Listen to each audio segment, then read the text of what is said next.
welcome. This talk is all about prana, what it is and what it means for us. It's a term or a word that we often hear, and it's usually translated as life force. The word comes from pra and na, two separate roots in Sanskrit, and it literally means something like something which is constant, but ever moving, forever in motion. And so we take it to mean the life force, the vitality, the energy, which is essential to animate all matter. So in quite simple terms, one way of thinking of the yoga philosophy or the background to some of the yoga philosophy, a philosophy which is actually called Samkhya, is that everything is matter and energy, and these two things are just constantly interacting in different ways, and it's that which gives form to all different beings, life forms, structures. And so the prana is the animating force. It's something which enables us to have vitality within the body that gives life to the body and also to the mind. But because it's the animating force for everything and for everyone, it's also an energy or a power which, in a sense, can unify us. So one way of thinking about prana in terms of yoga and what we can do or how we can use our awareness of the prana is that by becoming aware of the prana and in more and more subtle ways, we can trace our awareness of the life force all the way back to its source, and thereby to the underlying energy of all creation, of all beings, which is a fairly profound way of working, of being. On a more day-to-day level, of course, we can just think about it as our vitality or our energy, and sometimes we're kind of aware of feeling a little bit out of sorts, a little bit out of balance. And there's a way of thinking about the prana in that sense also. Because the yogis described the prana within the human form as having 5 different areas responsible for different characteristics, different health, different elements of our being. And the most simple way of thinking about that might be to think of 2 of those, which is apana, which I've mentioned a little bit in the past. Apana is an energy which is located more in the pelvis, and it regulates all the excretory functions, and it has a downward force. So we kind of often feel it also relating down through the feet, through the legs, that sense of being able to stand really stable, really grounded. And its counterpart, if you like, is prana, which can be confusing because there's prana with a big P, the universal energy, and there's prana with a little p, and that's the prana vayu. And that regulates the lungs and the heart area. So that prana essentially relates very closely to your breath and to the body's ability to absorb the breath, assimilate the breath. So if I sit up really tall, particularly if the legs are in Padmasana, if you put your legs into lotus, then you see they're immediately pressed down by the feet. So that increases that sense of apana. And then also because you're rooted, it gives you something to lift up against, and that gives more space for the prana. Apana, stabilizing, regulating the functions of the pelvis. Prana, uplifting, allowing the body to absorb the energy, the vitality from the breath. Within the middle region here, along the abdominal area, you have the samana vayu.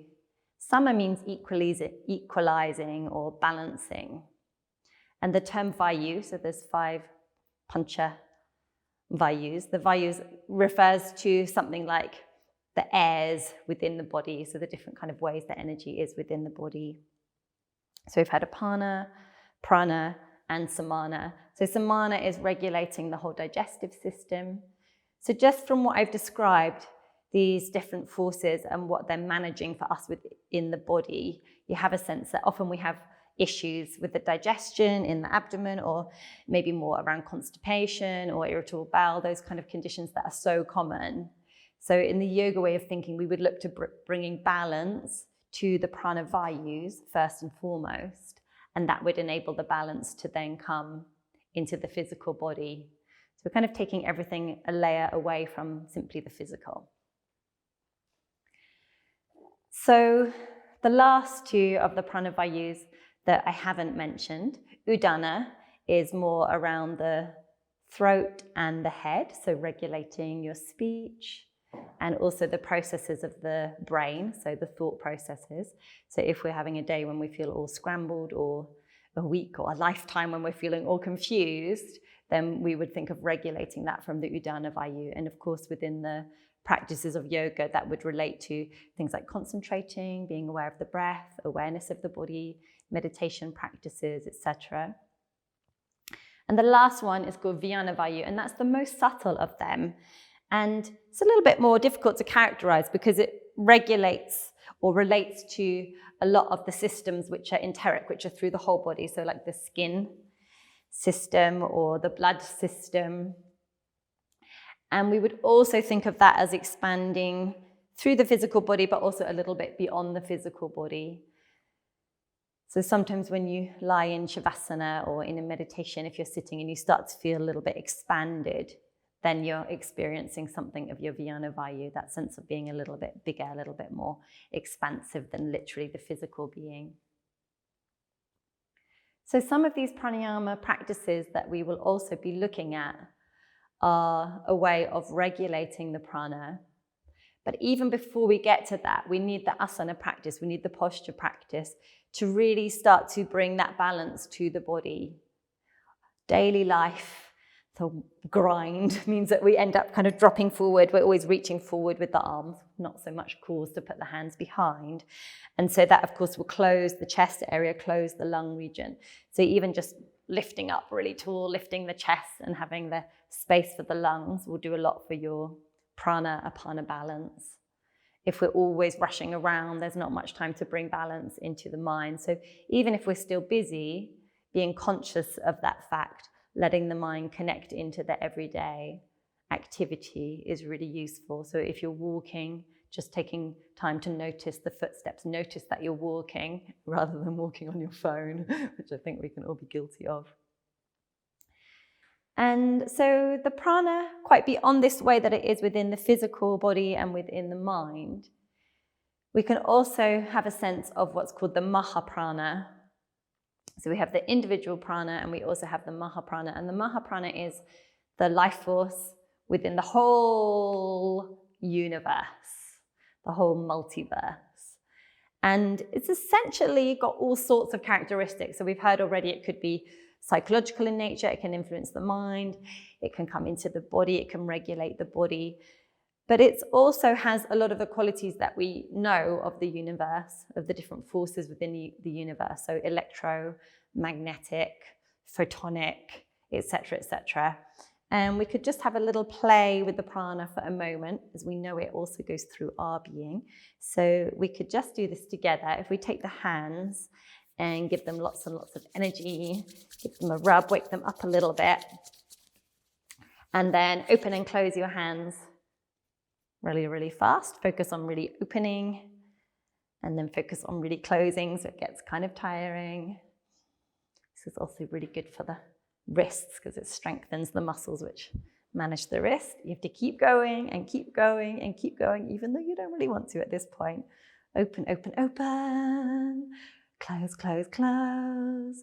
Yeah, and then just pause. You might want to close your eyes and just let the palms face upward, and you may well feel some kind of tingliness or something going on. And then you could take the palms to face towards each other and just have a little play, pushing the palms towards each other and away, and see if there's any sensations. And then have a sense of what do you recognize about those sensations. Is there something that you remember? So for me, I come back to that playing around with magnets, probably in secondary school. And you can sometimes feel that pressing away, that opposition. So you can just kind of have a little play with that. And that might give you some information about something that this prana is, about it actually being something that's not just some kind of concept, but actually something a little bit more visceral. So, Mahaprana, essentially, the way that the body is and the mind, we don't want to put so much energy into the body that we kind of go and blow a fuse, that kind of thing. So the more we become strong and stable physically and psychically, psychologically, the more we can up the voltage of the prana, if you like. And this is essentially what happens with the yoga practice, with the asana practice, and particularly with the pranayama practices, which I will be sharing with you. So if you think about normal, everyday person who maybe just kind of suffers through life and struggles a bit, and their energy might just be drained by the end of every day, and then their sleep might recuperate it a little bit, and then by the end of the next day, they're like dragging themselves up, like to bed and dragging themselves out of bed the next morning. Well, with the yoga practice and the pranayama practice, the idea is that we keep regulating the body and we increase, in a sense, the amount that we can manage. We increase our energy, we increase our ability to hold this charge of prana, the universal charge of prana, so that when you meet people who are very impressive and charismatic, they may have this incredible prana charge. It doesn't mean, of course, that we're always using it in some lofty spiritual way. There's all sorts of charismatic people. I'm sure we can all think of quite a few who can do incredible ill or create incredible damage because people are so drawn to that prana. It's such a beautiful magnetic thing. And so as we increase this charge, as we increase our capacity to hold prana, to manifest prana, to have more and more prana flowing through our being, through our system, in a sense, we become also more powerful. So we might be capable of achieving more in life, or we may be inwardly focusing that, and so we become someone of great radiance and spiritual knowledge. And so this is, you might think of some of the yogic masters, or you may have another saint or spiritual leader in your mind that you may revere or recognize. And these people often have become really familiar with prana in its more magnificent forms, in its Mahaprana forms.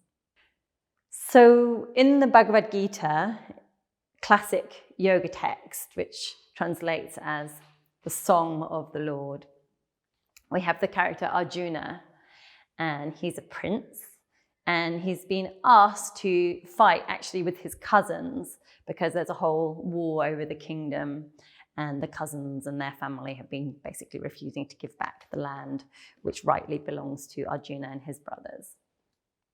And Arjuna's charioteer, his right-hand man, so to speak, is actually the god Lord Krishna, who's manifested in human form and who advises Arjuna, who really doesn't want to go and fight this war, basically slaughtering his own family, advises him that he has to, because this is his dharma, called his destiny, essentially. The Sanskrit word is dharma. And at some point during this whole text, during this whole epic, Arjuna begs Krishna to appear before him in his true form, in his true majesty, in his divine form. And finally, Krishna relents and appears. And at this point, Arjuna is so absolutely horrified and terrified. And we have these verses within the text, basically, of Arjuna not able to even look and begging him to disappear again. And this tells us something about Mahaprana, that massive, massive, massive force of Mahaprana as compared to prana, the life force. And so essentially it tells us something about daily life and our daily energy as compared to our human potential. In yoga thinking, at least some schools of thought, especially within the Tantra type schools, or another tradition called the Advaita Vedanta, those based on the Advaita Vedanta philosophy, everything is unified. And so we can increase our charge, we can increase our force, we can increase our capacity to hold life force, energy, vitality. And this is essentially what we see in the Gita, is this massive universal force. And we know that as human beings, we have great capacity, great potential for this. So I'm going to be sharing some pranayama practices with you. Initially, really gentle practices just to help us feel more sorted, more stable within the mind, more easeful within the body.